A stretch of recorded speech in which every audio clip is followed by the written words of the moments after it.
when his father died. Imagine when your father's died and someone comes up to you from Syria. He sees you. He says, what's your name? He says, Hussein. Son of who? He says, son of Ali ibn Abi Talib. He said, may Allah curse you and curse your father Ali. If someone talked like that to you, how would you reply back to him?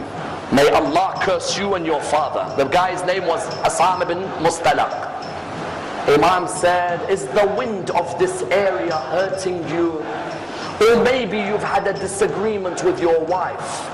Is there a shelter for you to stay in? Or has no one provided you with clothing?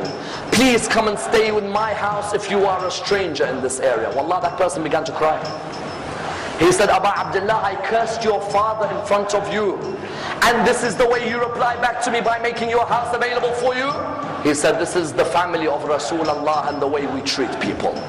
People may come and curse us, but we come back with morals, because our grandfather Rasulullah came to perfect the morals of mankind.